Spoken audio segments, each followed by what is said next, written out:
जय माता की दोस्तों, माता रानी की कृपा आप और आपके पूरे परिवार सदा और सर्वदा बनी रहे। दोस्तों, आपका स्वागत है अपने channel my lovely home and garden में।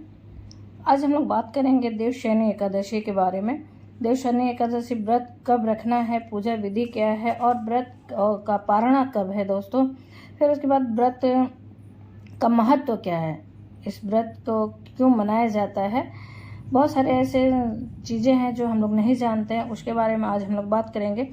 तो इस वीडियो की जानकारी बहुत ही खास और महत्वपूर्ण होने वाली है। आपसे अनुरोध है कि पूरी इस ज्ञानवर्धक जो वीडियो है उसको अंत तक देखें और पूरी जानकारी लेके ही जाएं।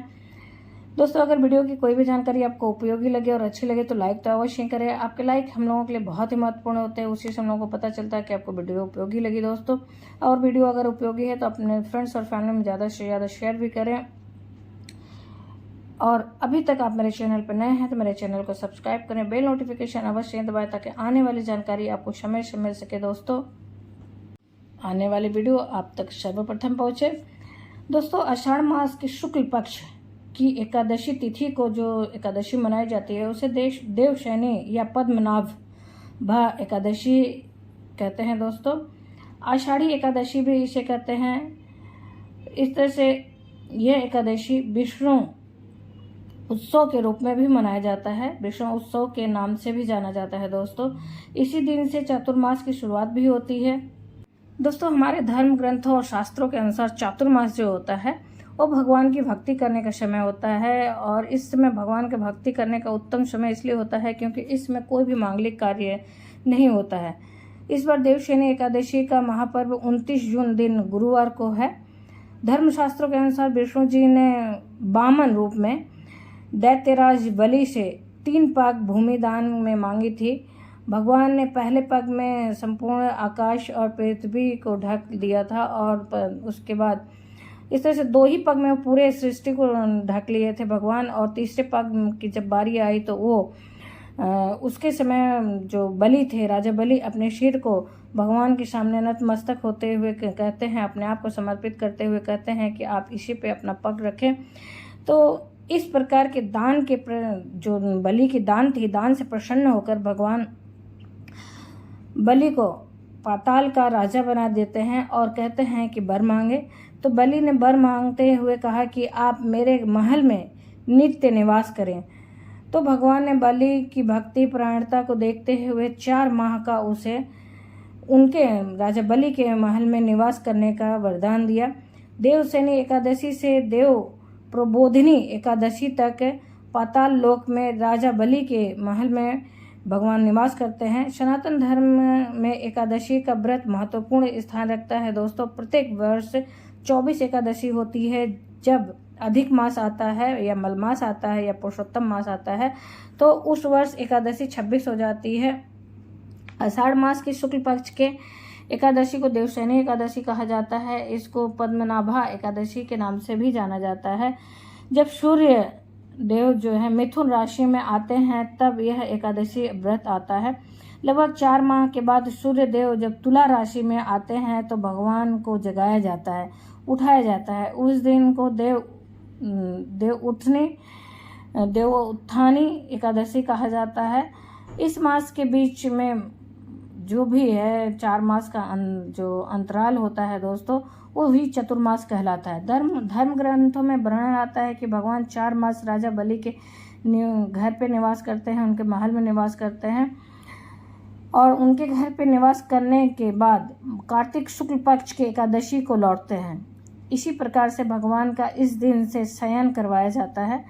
देवशयनी एकादशी से भगवान का शयन कराया जाता है दोस्तों। कार्तिक शुक्ल पक्ष की एकादशी को देव उठनी या प्रबोधिनी एकादशी कहा जाता है। और इस मास के दौरान जितने भी मांगलिक कार्यक्रम होते हैं, जैसे शादी विवाह, जनेऊ, गृह प्रवेश, विद्यारंभ, मुंडन, उपनयन संस्कार, कोई भी शुभ कर्म नहीं किए जाते हैं दोस्तों। भविष्य पुराण, पद्म पुराण तथा श्रीमद् भागवत पुराण के अनुसार हरिशयन को योग निद्रा भी कहा जाता है। साहित्य के अनुसार हरि शब्द सूर्य, चंद्रमा, वायु, विष्णु आदि अनेक अर्थों से प्रयुक्त है। हरिशयन का तात्पर्य इन 4 माह में बादल और वर्षा के कारण सूर्य चंद्रमा का तेज क्षीण हो जाता है और क्षीण होने से उनके शयन का जो भगवान के शयन का द्योतक माना गया है। इस समय पित्त स्वरूप शरीर की जो अग्नि होती है वो शांत हो जाती है, जिससे शरीर की ऊर्जा क्षीण होने लगती है या सो जाती है। आधुनिक युग में वैज्ञानिकों ने खोजा है कि चातुर्मास के दौरान मुख्यतः वर्षा ऋतु में विभिन्न प्रकार के कीटाणु अर्थात सूक्ष्म रोग जंतु उत्पन्न हो जाते हैं। जल की बहुलता और सूर्य के तेज का अल्प प्राप्त होना इन जंतुओं का कारण है। धार्मिक शास्त्रों के अनुसार आषाढ़ मास के शुक्ल पक्ष के एकादशी तिथि को शंखासुर दैत्य का प्रभु ने वध किया था। अतः उसी दिन से आरंभ होकर 4 मास तक भगवान क्षीर सागर में अपनी शेष शैया पर विश्राम करते हैं और कार्तिक शुक्ल एकादशी को उनका जागरण होता है। पुराणों में यह भी कहा गया है कि भगवान वामन रूप में दैत्य बलि के यज्ञ में 3 पग दान के रूप में भूमि मांगे थे और उसके बाद बलि से प्रसन्न होकर पाताल में अपना निवास स्थान बना लिया था और बलि के बंधन में बंधा हुआ देखकर उनकी पत्नी भार्या माता लक्ष्मी ने बलि को अपना भाई बना लिया और भगवान को बलि को बंधन से मुक्त करने को कहा। इसी दिन से भगवान के बंधन का वचन का पालन करने के लिए तीनों देवता 4 माह सूतल में निवास करते हैं। विषुशयनी से देव उठनी एकादशी तक शिव जी महाशिवरात्रि और ब्रह्मा जी शिवरात्रि से देवशयनी एकादशी तक निवास करते हैं। इस आषाढ़ी एकादशी विष्णु शयनोत्सव या चतुर्मास कहा जाता है। इस दिन भगवान विष्णु जी या बाल गोपाल जी का शयन कराया जाता है। अगर आपके घर में भगवान के कोई भी स्वरूप है, भगवान की मूर्ति है, बाल गोपाल जी की मूर्ति हो या विष्णु जी की किसी भी स्वरूप की मूर्ति हो, तो इस दिन भगवान के लिए सुंदर शैया का आप स्थापना करें, यानी भगवान के लिए एक सुंदर आसन की स्थापना करें और आप उसके ऊपर इस एकादशी के दिन बाल गोपाल या भगवान के किसी भी स्वरूप को जरूर सुलाएं और उनसे प्रार्थना करें, हे भगवान आप मेरे घर में सुख समृद्धि प्रदान करें, सबकी रक्षा करें। इस प्रकार एकादशी के दिन भगवान का देव शयन हो जाएगा और 4 माह बाद के भगवान को देव प्रबोधनी एकादशी आएगी तो उस दिन भगवान को जागरण कराया जाता है। तो भगवान के शयन काल को चातुर्मास कहा जाता है। इस बार देवशयनी एकादशी का महापर्व 29 जून को है और देव उठनी प्रबोधनी एकादशी 23 नवंबर दिन गुरुवार को है।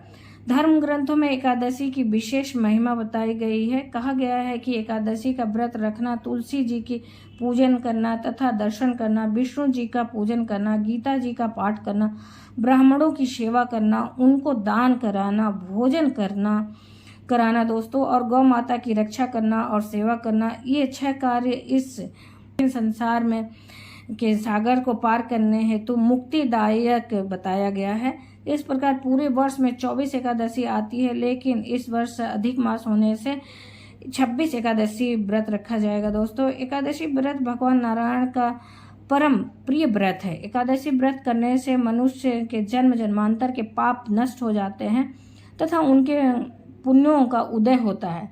जब उनके पुण्यों का उदय होता है तभी उनके सांसारिक भोगों का एवं सुखों की प्राप्ति होगी।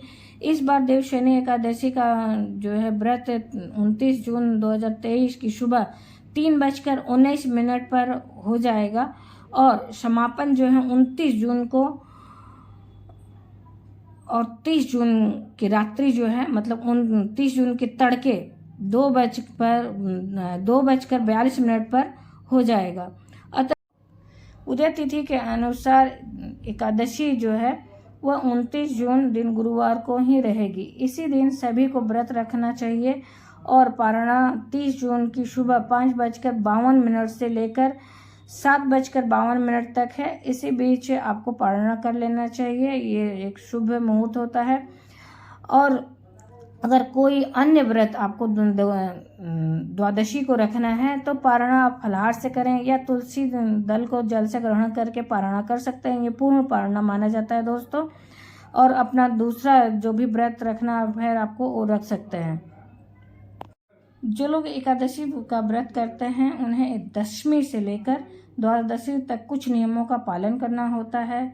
जैसे दशमी के दिन एक समय का भोजन शुद्ध और सात्विक ग्रहण करें, बिना लहसुन प्याज के, और इस दिन मांस, मदिरा, चावल, मसूर की दाल, मूली, गाजर, कटहल आदि कई चीज़ों को नहीं खाना चाहिए दोस्तों। दशमी के दिन दूसरे के घर भी भोजन नहीं करना चाहिए। अगर कोई बहुत ही जरूरी पड़ रहा है तो वहाँ पे कुछ पैसों का दान दक्षिणा देकर आप भोजन ग्रहण कर सकते हैं।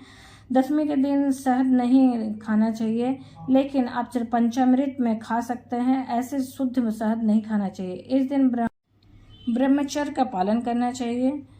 और एकादशी के दिन ब्रह्म मुहूर्त में उठकर नित्य क्रिया से निवृत्त होकर शुद्ध गंगा जल मिश्रित जल से स्नान आदि करने के बाद, सूर्य देव को जल अर्पित करने के बाद दोस्तों अपने पूजा स्थल पे आपको नित्य की तरफ पहुंचकर शुद्धिकरण के उपरांत गंगा जल, पुष्प और एक सिक्का लेकर अपने हाथ में संकल्प धारण करना चाहिए। व्रत का संकल्प धारण करना चाहिए। बिना संकल्प के कोई भी व्रत संपूर्ण नहीं माना जाता है दोस्तों।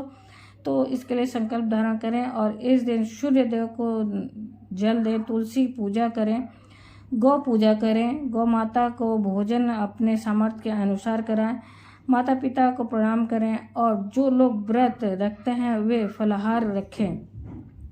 संकल्प धारण करने के बाद आप विधि विधान से, पंचोपचार विधि से, षोडश विधि से या फिर जैसे भी आपको संभव हो भगवान के प्रिय वस्तुओं को अर्पित करके भगवान के पूजन अर्चन करें। और दोस्तों इस दिन आप अन्न नहीं खा सकते, अन्न नहीं खाना चाहिए और नमक नहीं ग्रहण करना चाहिए। इस दिन आप फलाहार ग्रहण करें, दूध, दही और कॉफ़ी वगैरह आप ले सकते हैं।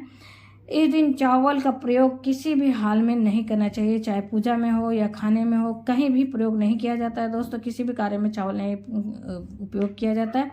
इस दिन क्रोध भी नहीं करें, लड़ाई झगड़ा भी नहीं करें। इस दिन ब्रह्मचर्य का पालन करें।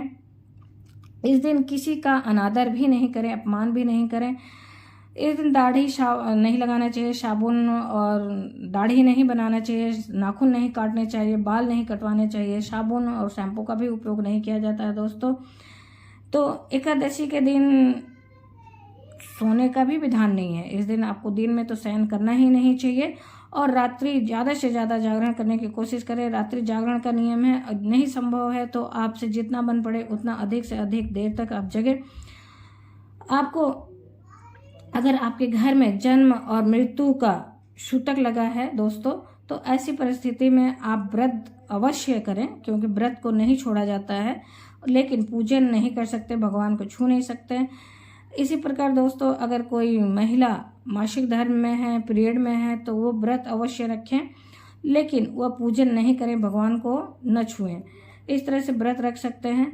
अगर कोई गलती हो जाए तो भगवान से क्षमा याचना करते रहें। अवश्य भगवान से पूजा के दौरान भी और बाद में भी हर समय क्षमा याचना करते रहें। उनके कथा का अवश्य श्रवण करें। देवशयनी एकादशी व्रत कथा हमेशा ब्राह्मण के मुख से ही सुनना चाहिए और कथा के बाद ब्राह्मण को अपने सामर्थ्य के अनुसार दान अवश्य दें। जो एकादशी का व्रत करते हैं उन्हें अगले दिन ही पारणा करना चाहिए दोस्तों। इस बार एक एकादशी जो है 29 जून 2023 के दिन गुरुवार को होगा और पारणा वहीं पे 30 जून दिन शुक्रवार को रहेगा। पारणा के दिन दोस्तों नित्य की तरफ पूजा वगैरह करने के बाद ही सर्वप्रथम ब्राह्मण को भोजन कराएं। अगर संभव नहीं है तो ब्राह्मण के दान के निमित्त अन्न निकाल लें, उन्हें दान देने के लिए अनाज निकाल लें। फिर उसके बाद आप इस दिन भी चावल नहीं उपयोग किया जाता। इस दिन भी द्वादशी के दिन भी चावल का उपयोग करने से बचें। इस दिन भी आपको जो दान देने हैं या फिर आपको पारण करना है, जो भी करना है, उस दिन चावल का उपयोग नहीं करेंगे, न खाने में न दान देने में। तो पहले आप ब्राह्मण के निमित्त दान की वस्तुएं निकाल लें और दक्षिणा कुछ अवश्य दें। फिर उसके बाद आप जो भी अपने पारण की चीज़ को बनाए हैं, अगर कुछ खाने की चीज़ बना लिए हैं तो उसे भगवान को समर्पित करें, भोग लगाएं, फिर आप पारण करें। नहीं अगर संभव हो रहा है दोस्तों तो आप तुलसी दल से शुभ मुहूर्त के अंदर अंदर पारण कर लें। इस प्रकार व्रत रखने से दोस्तों व्रत का पूर्ण फल आपको प्राप्त होता है और देवशयनी एकादशी बड़ी एकादशी मानी जाती है दोस्तों। इस दिन पूजन, भजन, कीर्तन और इस दिन भगवान की कथा, सत्यनारायण जी की कथा सुन सकते हैं। श्री विष्णु सहस्त्र नाम, श्री गोपाल सहस्त्र नाम या भगवान के पवित्र स्तोत्र का पठन पाठन या श्रवण कर सकते हैं दोस्तों। इस दिन किसी भी प्रकार का गलत कर्म, पाप कर्म, अनीति कर्म नहीं करें। किसी भी तरह पाप हो या कायिक हो या वाचिक हो या मानसिक हो, शरीर से, वचन से और मन से भी कोई भी गलत कार्य नहीं करें। इसलिए एकादशी का व्रत जन्मों जन्म के पाप के दोषों को नष्ट करने वाला माना जाता है। इसलिए इस दिन किसी भी परिस्थिति में पाप या गलत कर्म नहीं करना चाहिए। एकादशी के दिन आपको अपने घर के किसी बड़े की भी अपमान नहीं करनी चाहिए, निंदा नहीं करनी चाहिए। इसी प्रकार किसी भी देवी देवता या धर्मशास्त्र या किसी की भी बुराई या निंदा नहीं करनी चाहिए। और एकादशी का व्रत करने वाले को फलाहार में सेंधा नमक और काली मिर्च और हरे मिर्चे होते हैं, मिर्च होती है, उसको वो ग्रहण कर सकते हैं। लाल मिर्च और गरम मसाले वर्जित होते हैं।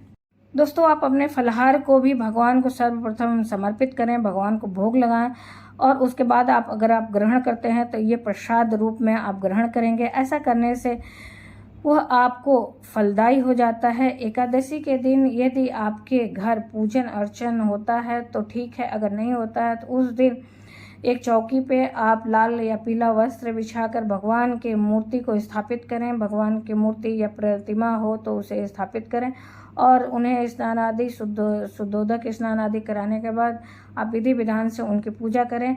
उसके पहले आप चौकी पे एक तरफ गेहूं की ढेरी लगाकर उस पर कलश की स्थापना करें और दीप प्रज्वलित करें।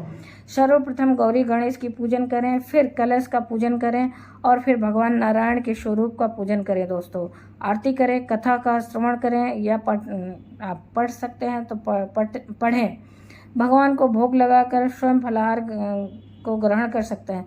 आप एक या अधिक बार फलाहार ग्रहण कर सकते हैं। दोस्तों, इसमें कोई भी दोष नहीं है, क्योंकि मनुष्य का पहला कर्तव्य होता है शरीर की रक्षा करना।